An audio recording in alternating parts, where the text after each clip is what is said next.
ఈరోజు వినేష్ పోగట్ కథ భారతదేశం మొత్తానికి కదిలించి వేసింది. దేశానికి ఒక స్ఫూర్తినిచ్చింది. ఆడపిల్లలు ఎంత దూరమైనా వెళ్ళగలరని చెప్పి ఈ కథ ఒక నిలువెత్తు దర్పణలా నిలిచింది. ఏంటా కథ? వినేష్ పోగట్. హర్యానాలో మనం గమనిస్తే కనుక ప్యాట్రియార్కికల్ మైండ్ సెట్స్ చాలా ఎక్కువ. పితృస్వామి వ్యవస్థ. అక్కడ ఆడపిల్లలు పుట్టడమే చాలా తప్పుగా భావిస్తారు. అక్కడ ఒక అశుభం అనమాట. ఇంతకు ముందు మరి గమనిస్తే హర్యానాలో లింగ నిష్పత్తిలో కూడా ఆడపిల్లలు గమనిస్తే కనుక చాలా తక్కువ మంది ఉంటారు అమ్మాయిలు. ఆ ప్యాట్రియార్కికల్ మైండ్ సెట్స్ లో అమ్మాయిలు బయటికి రావటం, అమ్మాయిల వస్త్రధారణ, ఇవన్నీ క్వశ్చన్స్ అక్కడ. అటువంటి సమయంలో మహావీర్ సింగ్ పోగట్ అనే ఒక పెద్ద ఆయన ఆ ఇంట్లో కుటుంబంలో, అంటే వాళ్ళ కుటుంబంలో పుట్టిన ఆడపిల్లలందరినీ రెజ్లర్స్ గా, కుస్తీ క్రీడాకారులుగా తయారు చేశాడనమాట. సో వీళ్ళ కథ డంగల్ అని చెప్పి ఒక మూవీ కూడా వచ్చింది. ఆ మూవీ మీకు తెలుసా? బాహుబలి మూవీ కన్నా కూడా ఎక్కువ కలెక్షన్స్ ఇచ్చిన మూవీ అది. డంగల్ కథ ఎక్కువ స్ఫూర్తినిచ్చిన మూవీ అనమాట. అంటే ఒక అమ్మాయిలు ఎంత పోటీగా ఉంటారు, ఆడపిల్లలు ఎంత పైకి తీసుకురావచ్చు, ఆ స్ఫూర్తి అనమాట. ఒక స్పోర్ట్స్ పర్సన్స్ లాగా. అయితే ఈ పర్టికులర్ ఇష్యూలో వినేష్ పోగట్ ఈ అమ్మాయి లాస్ట్ ఇయర్ రెజ్లర్స్ అమ్మాయిలందరూ కూడా బ్రిడ్జ్ భూషణ్ అని చెప్పి ఆయన సెక్షువల్ హెరాస్మెంట్ చేస్తాడని పోరాటం చేశారు కదా, దానిలో కూడా వినేష్ పోగట్ చాలా కీలక పాత్ర పోషించింది. ఈ అమ్మాయి ఒలింపిక్స్కి వెళ్ళింది, ప్యారిస్కి. అయితే ఒలింపిక్స్లో ఫస్ట్ 3 గేమ్స్ కూడా గెలిచిందనమాట. ముఖ్యంగా యూయి సుసాకి, ఈవిడ జపాన్కి చెందిన అమ్మాయి. ఇంతవరకు 82 గేమ్స్లో యూ సుసాకి ఎక్కడ ఓడిపోలా. అట్లాంటిది వినేష్ పోగట్ చేతిలో ఓడిపోయింది కూడా. అయినా కానీ వినేష్ పోగట్కి ఒక సవాల్ ఎదురైంది. ఏంటి ఆ సవాలు?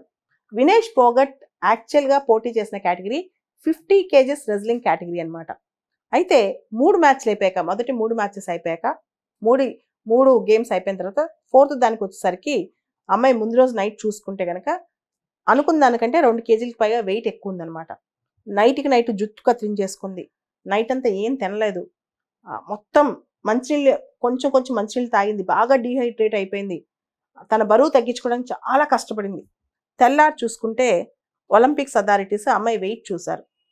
50 kgల కన్నా, అంటే అనుకున్న వెయిట్ కన్నా 100 గ్రాములు ఎక్కువ ఉంది. అమ్మాయిని డిస్క్వాలిఫై చేశారు.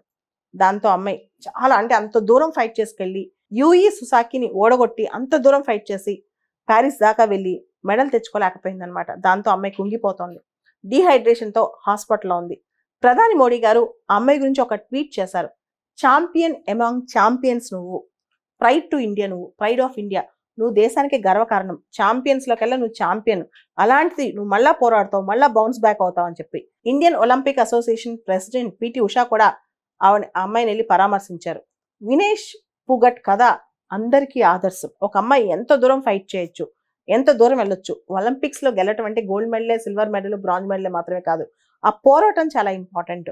ఆ పోరాట స్ఫూర్తితో అమ్మాయి ఎంత కష్టపడింది. అమ్మాయి నిజంగా బరువు పెరుగుద్దని లాస్ట్ మినిట్లో హెయిర్ మొత్తం కట్ చేసుకుందంట, ఫుడ్ తినలేదంట, విపరీతమైన ఎక్సర్సైజెస్ చేసిందంట, కంప్లీట్గా డీహైడ్రేట్ అయిపోయిందంట. అంటే ఒక అంశాన్ని చేజిక్కించుకోవడం కోసం అమ్మాయి చేసిన పోరాటం అనేది అక్కడ చాలా ఇంపార్టెంట్. అమ్మాయి గెలిచిందా లేదా అనేది కాదు. భారతదేశంలో ఈ అమ్మాయి హర్యానా ఆడపిల్లలకే కాదు, దేశం మొత్తం ఉన్న అందరి ఆడపిల్లకి స్ఫూర్తి. ఉమెన్ ఎంపవర్మెంట్కి ఇది చాలా స్ఫూర్తి అయిన కథ పోగట్స్ కథ. అంటే వినేష్ పోగటే కదా, ఆ కుటుంబంలో ఉన్న అమ్మాయిలందరూ కూడా చాలా వరకు చాలా మందికి స్ఫూర్తి అనమాట. ముఖ్యంగా ఉమెన్ ఇన్ స్పోర్ట్స్లో ఇది ఒక పెద్ద కథ అని చెప్పుకోవచ్చు.